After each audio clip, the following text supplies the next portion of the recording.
Because he liked you, because he liked you. Okay, is it running?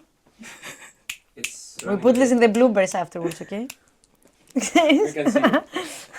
Hello, Kian. Wait. Thank you for being here. We are really excited to have this interview with you. Thank you. Due to the fact that yesterday we were playing together. Well, I was not playing because I'm a trombone player and I was in the backstage, but it was really nice. And yeah, first of all, we wanted to know how are you doing today and how are you feeling after the concert? Good, yeah, I'm doing well. Concert was very enjoyable. I really liked it, so yeah, I'm doing And good. we're ready for the next one today. Tonight's the next one, that's right. Nervous or? Not yet. Not yet. Maybe. That's good, yeah. Maybe later. And I wanted to know also that when we knew we were going to do this interview, we were looking your social media and we saw that in your biography you have some words, and I'm going to read these words that are cellist, musician, traveler, and occasional nerd. And I wanted to know about why these words. I guess the first three are pretty self-explanatory. Probably you're more interested in the last one, right? The occasional nerd one, because the other three are quite obvious, right? Cellist, musician, and traveler. Occasional nerd, I don't know why I wrote that. Honestly, I was just like bored, and I was like, oh, let me change my Instagram bio 10 years ago, and I haven't even thought about it anymore. But yes, I think I am occasional nerd. What are typically nerdy things? Like video games, right? And I played some video games, typically like fantasy movies, these kind of things. I like very much comic books. When I was younger, I liked. Wrote that. And being nerd is also not something bad, right? I mean, No, we should it's say funny, this. it's funny. I think think it's funny. apart Not at all. from the fact that it's funny, I mean, it means that you are very interested in something and you search a lot about it, you give time about it. I think it's like, yeah, you have a passion on it. Absolutely, So absolutely. I find it positive. And these days, people even like sometimes they say I'm a nerd just to be more interesting. Maybe that's what I did actually. Yeah. It's also part of my just identity. figured me out. Oh. I'm just trying to now be this interesting. is That's the psychoanalysis answer. interview. Yeah, I got I was this. gonna go home and like regret. Oh my god. We also had a question though, because I noticed cellist and musician. Like you say, it's self-explanatory, but on the other hand, you separate these two. You know, maybe one could say cellist is enough, you know. Or Cellist it's the same as musician. Yeah, so maybe you do a separation here. Like, would you like to Wow. talk about this? I or- never thought that my Instagram bio would be dissected like this. I would have put It's more thought interesting. into it. It's interesting because you crave an identity. Like, Yeah, you create an identity wow, from okay, this. this is deep stuff. Yeah, why do I separate cellist and musician? Why did I do that? Yeah, I guess because I don't only play cello, maybe that's why. Because I also play a bit of piano, and I also create a little bit of electronic music for fun, and like songs. I create songs and this kind of stuff. So I think cello is just one sort of aspect of my music making. Obviously, the one maybe I'm the best at is the cello. I'm certainly much better on the cello than I am on the piano, like not even comparable. So I'm a professional cellist, but I also am an amateur jazz pianist, amateur electronic music. Like when I say amateur, I mean really amateur, huh? Like really amateur. But still, I think that's part of my enjoyment in life, and so I also say that. I also like to compose a little bit, and when I say a little bit, I really mean a little bit. So all of those things I'm not so really good at, but I still do them. We would like also to take you a bit back. Since we talk about cello, like you play also jazz piano and this and that, and we want to ask, how did this start, like the roots, Bregenz? We saw you grew up in Bregenz. This is part of the stalking that Rafael said. I've been also to Bregenz once for a bit. Very beautiful, nice lake, small city though. And now you are on world tours all the time. Now we are in Berlin, very different than Bregenz, of course. But small city, how was it to grow up there? Yeah, so Bregenz is a small city, but it is the capital of Vorarlberg, which is the region of Austria and the most western part of Austria that borders to Switzerland. So Bregenz is a small city, and I didn't even grow up in that small city. I grew up in a little village next to that city. So our we're information talking was even wrong. smaller. Okay. My village had like 3,000 people in it. That's the population of my village, called Koblach. That's where I grew up. And Bregenz was like the big town that only for special occasions we would go to Bregenz. Like, was it for you maybe the Bregenz festival, like as a young child playing music, was it like gateway? Would you look forward to it? Did you know it? Did it give you inspiration? Because there are like top artists gathering very often. But it's only a summer festival, and it's mostly for opera. So it was like, it's an opera festival where they have a opera production on the lake. The stage is built on the water, and the audience is sitting at the shore, and you watch. It's really, really, really amazing. And yes, we would go there every summer for sure. But it wasn't something like, oh, I'm looking forward to play there one day, because it was mostly for singers. But there was another festival there close to Bregenz called Schubertiade Hohenems, or Schubertiade Schwarzenberg. That was a festival that was running more throughout the year, let's say from April until October, so more like long. And that was a place where I started to look up to the artists that would come. It was lots of cellists that would come, string quartets, singers, and would go to these concerts as a kid.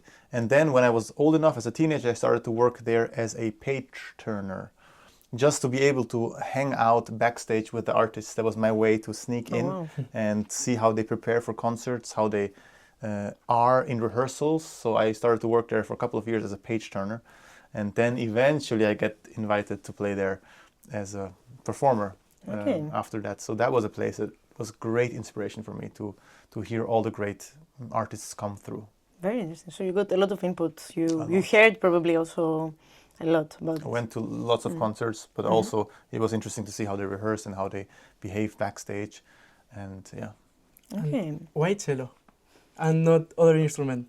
Why cello? So 2 reasons. Number 1 is that my mother's favorite instrument is the cello. And number 2 is that my cousin, who is 3 years older than me, is a cellist, and he was sort of my older brother at that time, still is, but especially at that time I was looking up to him a lot. I was 4, he was 7. That's when you're 4 years old, 7 is like a grown-up. Yeah. Your hero, it was. Yeah, he was my hero. And so I was like, oh, he's playing cello, that's so cool. And my mom was like, why don't you try cello? I was like, yeah, I want to be like him. So then I stuck to the cello. Yeah. Okay, you're mentioning now like a mother, cousin, family. This seems to be important for you. Also, like your roots, right? Like your Iranian roots. And I was wondering, how is it to, like, I thought you grew up in Bregenz, mistake. So this small village in Koblach. My cousin lived in Bregenz. Another reason I was like, wow, he lives in the capital. Yeah, this is the cool part. Yeah, okay. So how was it to grow up in a small village in Vorarlberg in Austria, having Iranian roots, feeling maybe at the same time Austrian, Iranian, between worlds, or do you have maybe this is was it difficult for you? How is this as an identity part? Yeah, it's a good question, a very, very deep question, of course, and no easy way to answer it, because the problem with being me is I don't know how it is to be someone else. So I cannot explain to you what is normal, what is not, because I only have my own experience from the inside. And I don't know if some things happen to me because of who I am, or because of how I think, or because I was just lucky, or the environment. It's very, very hard to find the real reason. Sometimes you don't know if something is the cause of something or the result of something. But in fact, I grew up in this village in Austria, and I felt so very Austrian there. And it was like we had cows next to us and horses. It was such a beautiful childhood. And at that time, still, there was no internet. The internet existed, but it wasn't yet in everybody's home. You know, we're talking 90s there. Like, of course, the internet existed, but it was not. There was no social media, no smartphones, basically no computers in people's houses yet. So all we did from morning till evening, I remember these days, and I will never forget them, we were just outside playing and running around, literally from morning until, we didn't have watches. I don't know what time it was. Nobody knew the time. It was just, we just used the sun as an orientation. It seems like it's like midday. Oh, the sun is going down. It seems like it's evening. At some point the sun is down, and when the sun is down, you have to go home. Those were the rules at that time. It was amazing. You had no distraction, no social media, no nothing, just you and your friends. And this was it was incredible. This was my life from age 0 until 11, 12. This was my life, literally, morning till evening. Of course, I would then have to go back into practice for a couple of hours. This was my rule. You have to practice your instrument and then run right back out. So this was my childhood, and it was amazing. And I felt so part of the Austrian kids on that block. We had like a whole gang of kids. We were playing together, and I never once felt like I'm not part of them or anything. At the same time, inside my house with my parents, of course, we would speak Persian, only Persian, and we would eat Persian, and we had Persian celebrations and parties in the house. So I had this kind of double life, but for me it seemed very normal. Natural, yeah. Yeah, I didn't have any comparison for other people. And I had my sister that really helped. We were kind of the same age. We are kind of the same age, and so we were always together doing everything. So I think we kind of supported each other like that. There was a really sense of confidence, because I was like, she's there with me and I'm there. It's all good. So we really felt very, very confident. So here is the big question. I don't know if it's because we were so confident and comfortable in our own skin that we never experienced anything negative, or is it that because we never experienced anything negative, we became confident? We will never really know the answer to that. But my reality is that I felt so great there. I never experienced any sort of discrimination or unwelcomeness.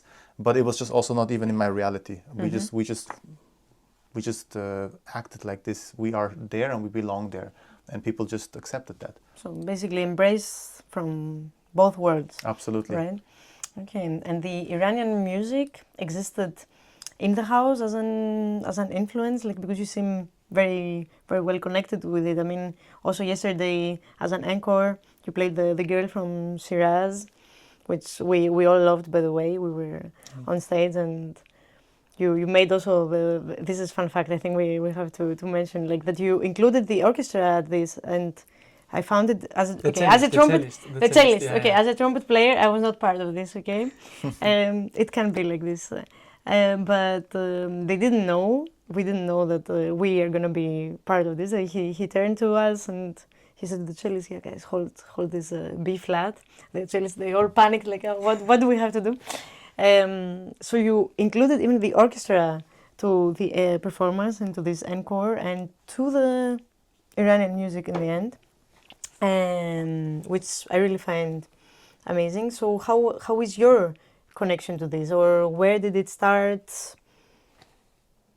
In which point of your life did it exist all the time in your house, or? Yeah, all the time. So my father does a lot of Persian traditional music, so I heard that equally in the house. I would say, yeah, like 50-50. He would be playing ney, which is a Persian wind instrument, but also practices bassoon a bit, but he was never like a big practice guy. My mom was a bit more hardworking, I think, on her harp. So usually my dad would practice Persian music during the day, playing his ney. That's what I would hear. And then after our mom put us to sleep, she would then start practicing harp in the night. So I would fall asleep to the sounds of the harp and wake up to the sounds of the Persian ney. Which are both amazing sounds, by the way, yes. Right? Like a ney sounds, if someone hasn't heard ney, I think they should go hear it. It sounds like from the elves, from the forest. I think I love the sound, and harp is also very soothing. So yeah. It sounds like very nice environment. Very. And so you decided to embrace this music, this part of yours, also to the Western ear. Like you have brought it to the audience. You speak through this, and how do you think the audience reacts? Do they? Yesterday, I mean, the people loved it in the hall, in Pierre Boulez's salle. In general, what feedback do you get? Do they understand it? How do they feel? So here's the thing, that I'm not an expert in Persian music at all. My approach to it itself comes from a Western ear.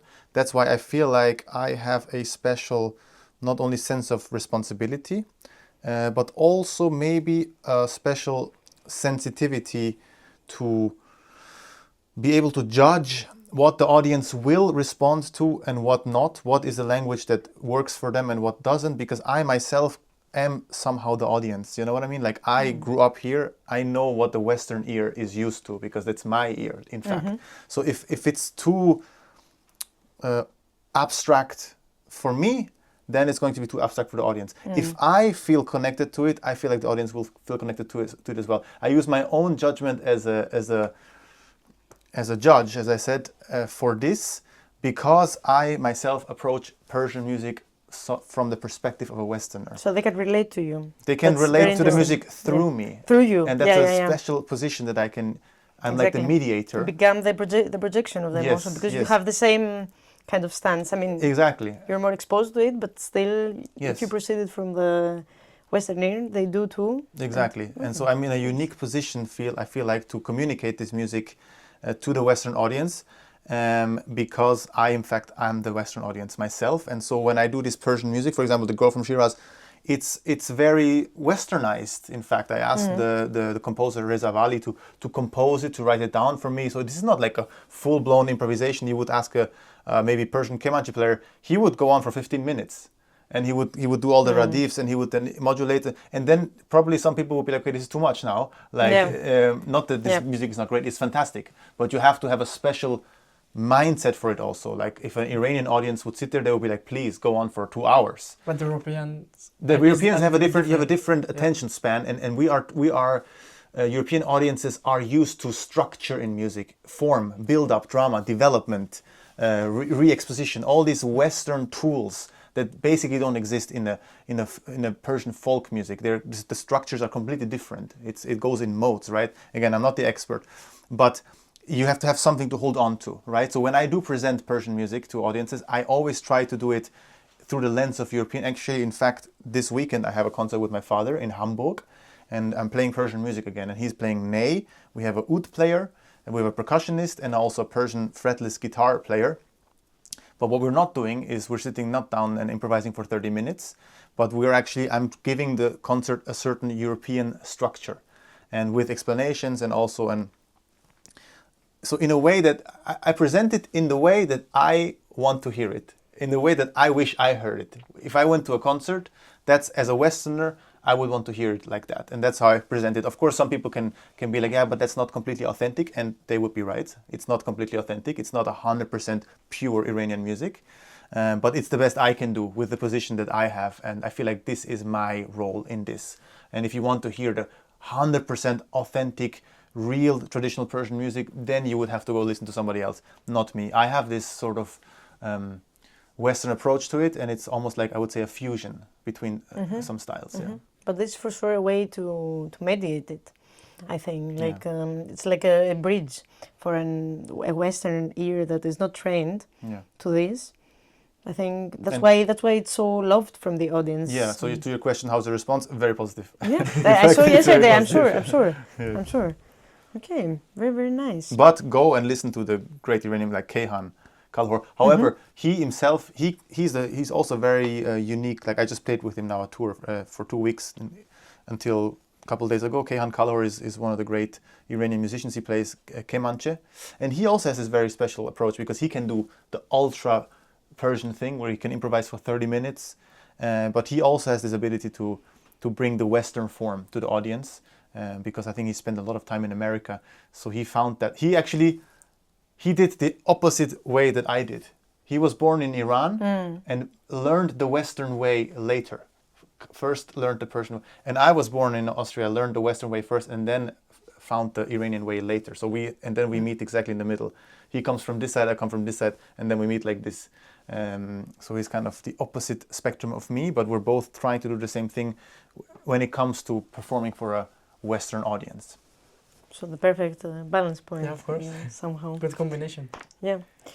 Do you feel, I mean, you're such a successful artist, soloist, and you also, as we said, show to the audience this Iranian part of the music. I mean, not, as you say, not like through the Western ears still.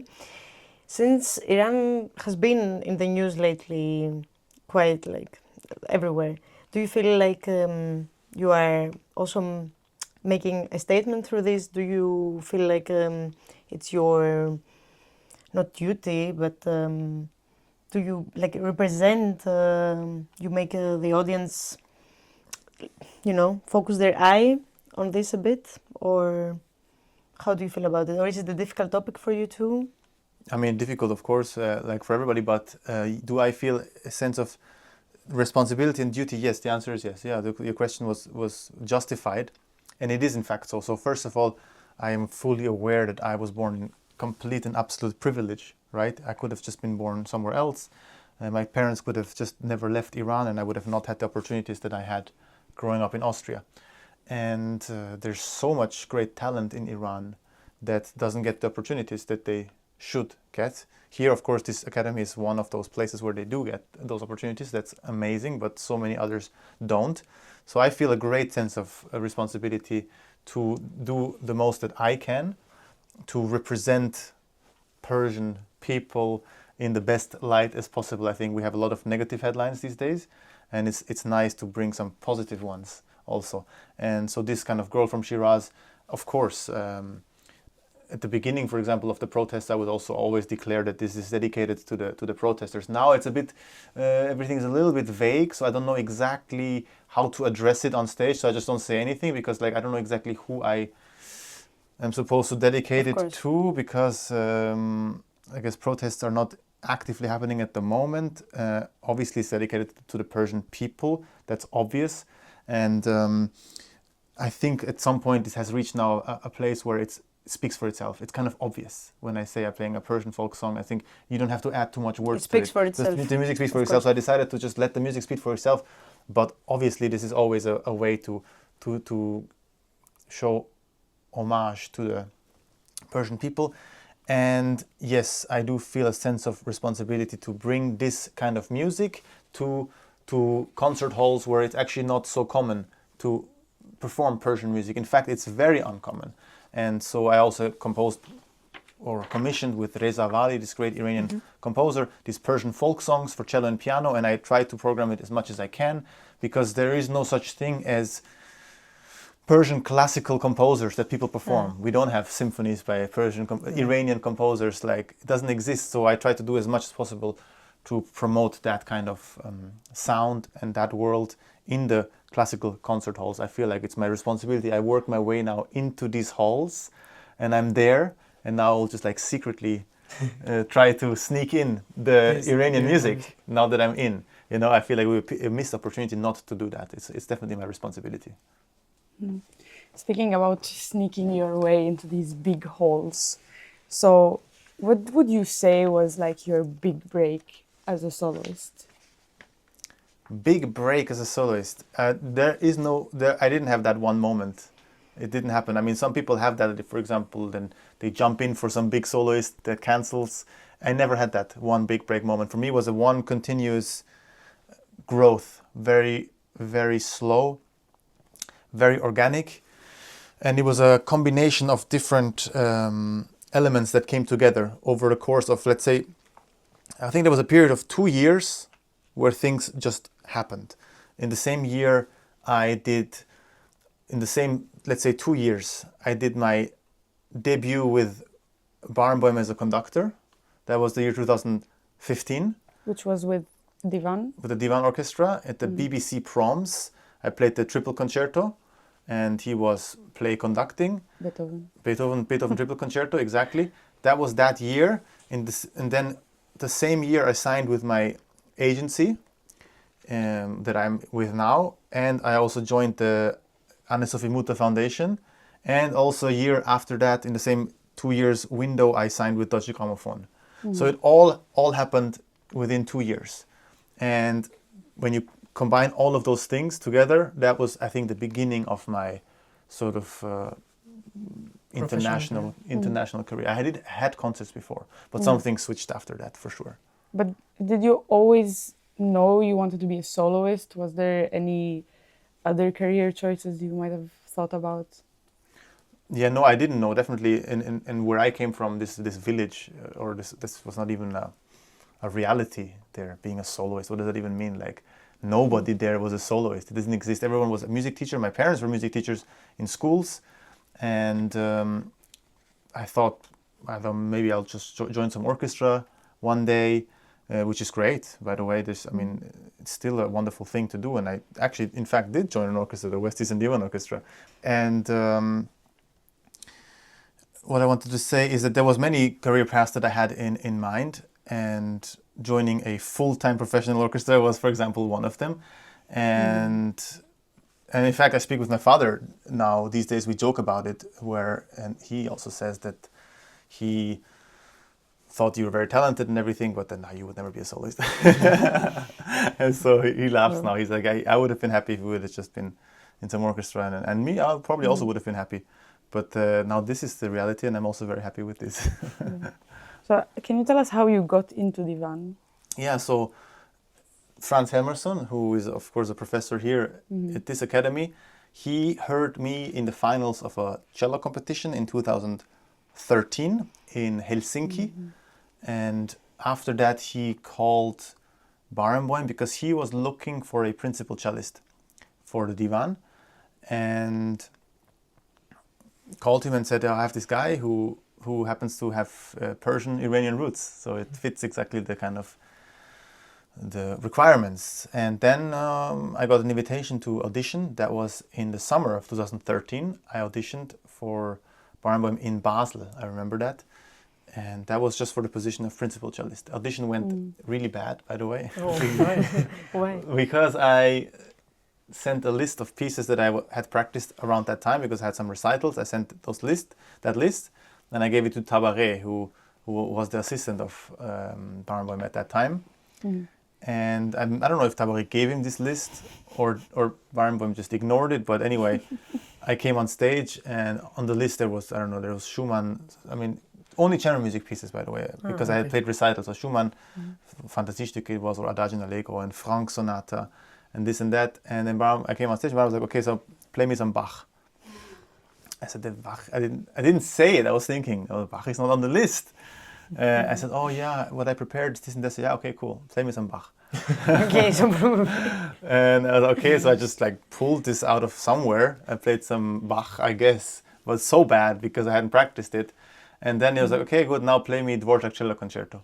And it sounds weird, because I was already 19, but I'd never played the Dvorak Cello Concerto. I learned that a year after that. I'd never played what did you do? I just played it. Of by heart or From memory. Yeah, I'd obviously heard it before many times. I'd listened to hundreds of recordings, so I knew how it sounds like. Yeah. But I had never. But that shows also some talent, Yeah, but he doesn't know that. But That's I cannot fair that enough. you get the position, right? I got the position. Yeah, so it was good, guys. So it was So good. it was not so bad. Because afterwards, after those two complete failures, I think he felt pity for me. Then he was like, so what have you practiced? Okay. I said, well, I practiced. Okay, then play something you've practiced. And then I played something I practiced, and that was obviously not so bad. And I got the position. But I think his first impression of me was not that great. But then I had many chances after that to redeem myself. So that goes to say, first impressions are, I guess, important, but it's not everything. You can always redeem yourself over time. Don't give up. Don't give up. So then I went to the first project in January 2014. And then I started to play for him after the rehearsals. I got lessons with him on the Dvorak Cello Concerto, by the way. Then I had practiced it. And then so he worked with me for a week on that piece. And so I had many more opportunities to work with him and to redeem myself. Yeah, that was the beginning of it. All right. So yesterday we had a concert with you here at the Pierre Boulez Salle. And of course we're excited for today also. It was not only yesterday. But tell us a bit maybe how you felt playing with a student orchestra. You're so used to these professional orchestras. Describe the feeling playing with student orchestras. Yes, I like it a lot. And in fact, so this is I get a bit of West Eastern Divan energy when I play with you guys, because in a way this is how the Divan started. It was a lot of very young people, and people that didn't have maybe a lot of experience in playing in orchestras yet, or maybe some of them actually none. If we're talking about really the beginnings of the Divan, 1999, many people had no experience of playing in orchestras. And this was the beginnings, and now the orchestra has grown up, so the people who are there from the beginning now have so much orchestra experience that it absolutely, in a way, is kind of a professional orchestra. And so this is kind of takes me back to those beginning times of it. Not that I was there for the beginning times of the West Symphony Orchestra, but I watched the documentaries and so on. So I feel the similar energy, and I'm actually sure that some people in this orchestra tonight also play in the divan. No, Of course. yeah, it's a kind of a brother sister orchestra, and so I love playing with orchestras like this. I also did this tour last year with a German youth orchestra, Junge Deutsche Philharmonie, which is also an orchestra of students. And I think the energy is always very special because everybody's very ambitious and eager to give the best. And there is no sense of routine, you know, there's really, everything is created just for this moment. It's not like, oh, we have another Dienst now, or like, oh, this program this week, that program next week. This is a unique moment in the year for all of us. And we're working for this concert, so everyone brings their A game, and it's really special. So actually sometimes you can surpass so-called professional orchestras when you play with youth orchestras, because the work ethic is so ambitious. And you can also sometimes rehearse more and put more time into it. Yeah, so we had our rehearsal. We were, of course, eagerly waiting for you. Then we heard that there is this delay, cancellation of the plane. Oh, yes, it was very dramatic. Yeah, it was very dramatic. We were thinking, will he come? Will he not come? Cancelled the concert. Yeah. He will not come play. So, and then I was wondering while waiting, you know, with the trumpet. But I was thinking, you travel all the time. We saw a bit, or a lot, your schedule, and we saw you have at least 3 concerts per week. Probably usually in different places of the world. So it sounds quite hectic. How do you manage this? Do you get stressed? For example, when all this happened with the flight, then you have to run. You came to the rehearsal 2-3 hours after, probably you didn't have even time to eat. We rehearsed, like one run through. Next morning, general rehearsal, and then concert, which was great, by the way. How do you manage this with the stress, and what comes through your mind? Let us come a bit inside your mind. So I have I guess, privilege, or I don't know what it is, genetics or just experience or whatever it is, but when things get stressful, I become even calmer. Like, it's the opposite for me. I actually feel like sometimes I thrive on the stressful situations. Tell us your secret. No, I'm not particularly proud of it, because it has the negative effect that I think sometimes subconsciously I'm seeking those. Like, I make it happen, even if, like, you know what I mean? That's actually, now we're getting deep again. Like, I'm sometimes, I sometimes put myself in situations that I really shouldn't be in. Like, I arrive so late to airports. Like, this is a thing of mine. It's a problem, and I need to speak to somebody why. But I always purposefully arrive last minute to airports. I cannot do it any other way. And then people are like, "Oh my God, how do you handle the stress?" I'm like, "I'm not stressed. I just don't want to be at the airport earlier." And of course, that has led to me missing flights sometimes. But again, I don't get stressed. I'm like, okay, let's solve this.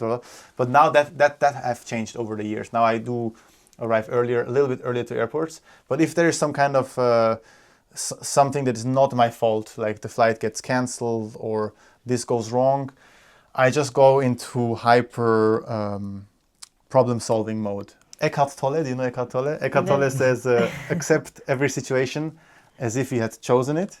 And then make it your friend, not your enemy, and then you can act on that. So obviously that doesn't mean that if some negative situation is happening, just accept it. But some things are outside your control.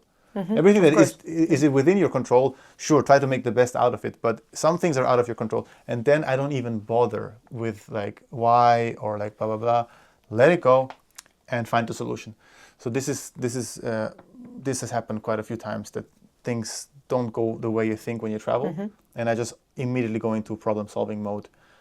But I think that's just a thing that I'm in general more like a rational, analytical guy rather than an impulsive guy. And so in these situations, it's good.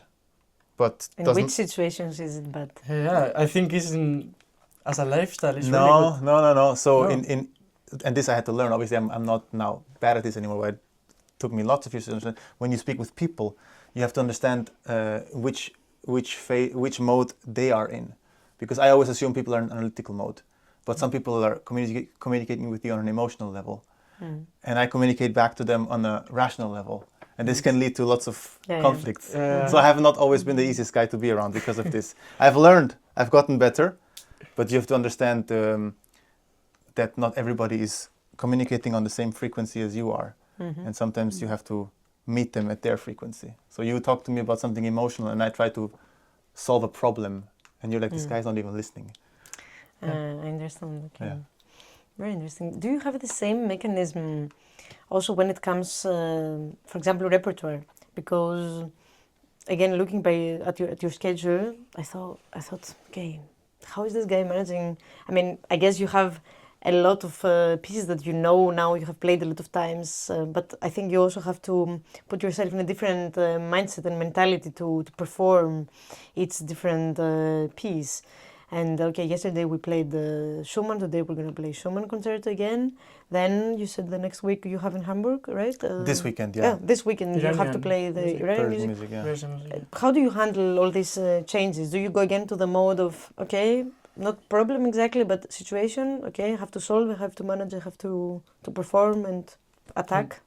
Also to be really focused in order to perform perfectly, and because I think it's really challenging for us. So yeah, so one is the question of preparation. You're talking about the focus during the of course. Yeah, two completely different things. And how do you manage? Yeah, so the preparation aspect is all about structured practice and planning. So it cannot be too random. I have a clear image in my head of what are the pieces that are coming up, and I never leave stuff to the last. I mean, never is a big word. I really try to. I try to never. It maybe has happened a few times in my life, but I'm not proud of them. But leave stuff to the last moment. You always want to start early enough with the pieces, and just because I'm performing Schumann tonight does not mean that Schumann is the only piece I can touch today. Sometimes, because, for example, first week of June, first week of June, which is in 2 weeks, I'm performing the Elgar concerto. And what I don't want is to start the Elgar just, when the Schumann is finished. Now, it doesn't work like that. I have to already be practicing Elgar now. So I have to work the Elgar concerto into my daily practice, even though I'm playing Schumann in the evening. So that's just something you have to keep in mind all the time. You always have to have the repertoire for the future also in your head, and not just the repertoire for that night. So usually the way it works for me is that in the mornings, I practice the pieces that I am playing in the future. And then in the afternoon, I go into concert mode and I only practice what I'm playing that night anymore.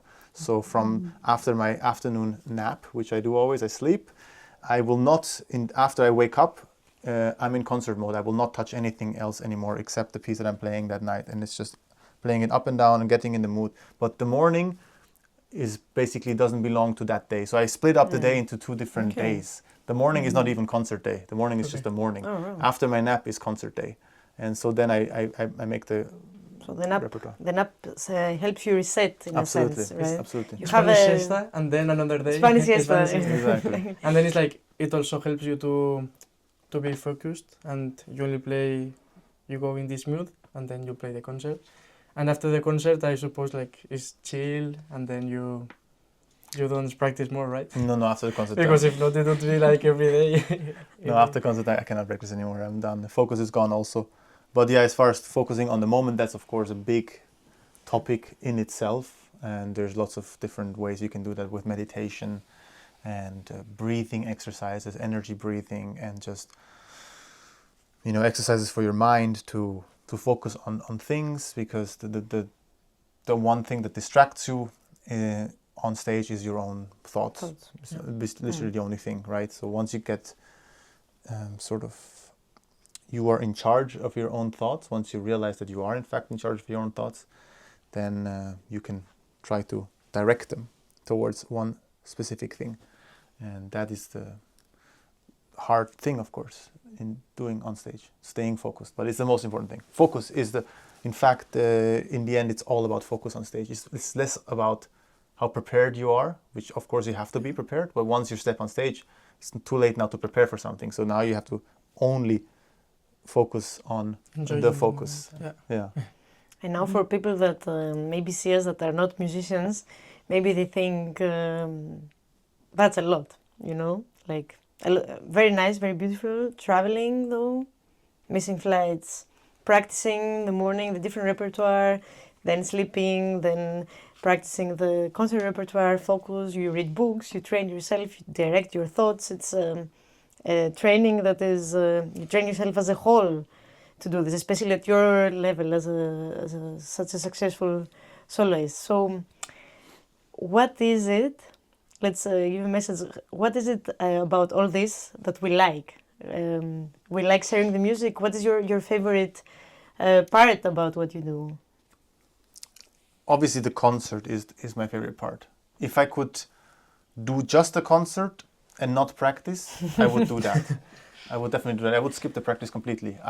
And that's a new thing. When I was younger, I really liked the practice, and it was actually the practice that was the cool part, because I was also playing less concerts, so it helps like to have that switch. So when I was like 19, 20, 21, I was practicing obsessively, and I really enjoyed the practice.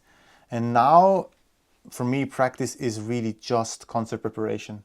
I barely call it practice anymore. It's concert preparation. Like I'm just constantly thinking about what I need to prepare for the ideal, in my head, ideal concert. What foundations do I have to set? Because I used to practice sometimes without having a concert in mind, right? It was just to improve your skills or learn a piece that you have. I don't remember the last time I practiced without a clear concert in mind. So basically I need to change the word from practice to concert preparation. And it is in fact my least favorite part of this, but it is a necessity. You cannot do that because the concert is the most enjoyable part only if you are prepared. It can also be the worst part. It's like it's a pendulum that if it flips and you feel like you're not prepared, it can be the worst feeling in the world to being on stage. But if you feel prepared and the moment is flowing, it can be the best feeling in the world. And I want this, and I've experienced this, and I don't want that. I want this, and I know getting there to the enjoyable part of the performance, I have to do the concert preparation every day. You don't skip a day, and you build that foundation so that in the moment of the performance you can enjoy. That is my favorite part. But also, as you said, with this whole, you have to do the mental thing and the eating well, and we haven't even spoken about sport. I feel like that's a great thing about art, or when you're trying to be excellent at something, it kind of pushes you to rethink your whole life. I think sometimes, these performing and touring musicians, we should compare ourselves more to athletes than maybe, I mean, of course, artists and musicians as well, but it's a lot of like athletic stuff involved as well. Travel, and you have to be, different time zones, and then you have to be in the moment. You have to be ready to give your best. And so I think of tennis players rather, like Novak Djokovic or whatever, who really has optimized every aspect of his life for that one moment where he steps onto the court and everything has to flow. Everything he does before and after is to lead to that moment. And so that's how I see myself as well when I do sports, even what I eat, and when I do the practice or concert preparation, travel, sleep. It's all so that moment of going on stage is optimized and is the least pressure and is the most enjoyable part. It should be enjoyable. And so that itself makes you become a sort of quote-unquote better person, or like at least treat yourself better, treat your body better, and treat your mind better. All right. And now that you have said that, you have mentioned sport also, and we have talked during this interview like about music, we want a little bit to finish this interview to know more about yourself, and we have prepared some short questions and short answers. So like a question game. Yeah, it's a question like, game. So yeah, the first question is favorite place for tour. Favorite place for touring? Yeah. Oh, that's a good question. The first one that comes to your Yeah, mind. Okay, yeah, Hamburg Elbphilharmonie. Hamburg. Okay, good one. Favorite instrument? Cello. No. Apart. We expected this. Obviously. Then piano. Piano, Oh. okay. Best hall to perform? Elbphilharmonie Hamburg, Elbphilharmonie. big hall. And morning practice or evening practice? Because you mentioned both, but Morning practice. morning is practice. better. Yeah. Okay. Coffee before concert?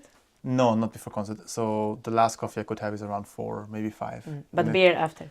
I don't really drink beer anymore, but definitely no coffee before a concert because I cannot sleep anymore in the evening. And your favorite food after one concert?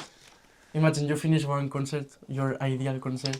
You have finished and you need to choose one food.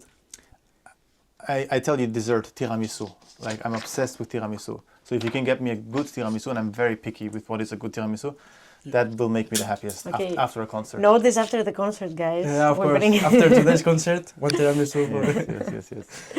Yes. Favorite sport? Favorite sport? Like group sport, I don't know, like I watch MMA a lot. Oh, Not that I participate. Ilya Topuria. Ilya Topuria, Ilya of course, Topuria, your guy. yeah, Your guy, yeah. he will be on the White House, Yeah, yeah, UFC of course. in June, I think. Yeah, UFC.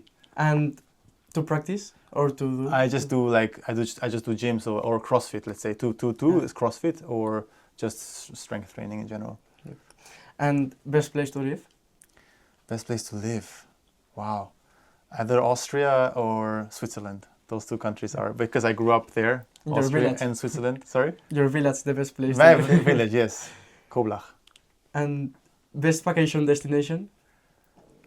Venice, Italy. Venice. Romantic. I love Venice. I Very love it nice. so much. And yeah, to finish this interview, the best interview that you have ever had?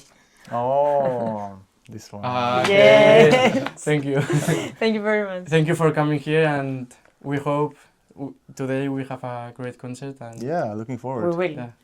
Perfect. Look We're at the very first pleased. violin. First violin, yes, up. Yeah. We know you have a passage there to play. Maybe don't look.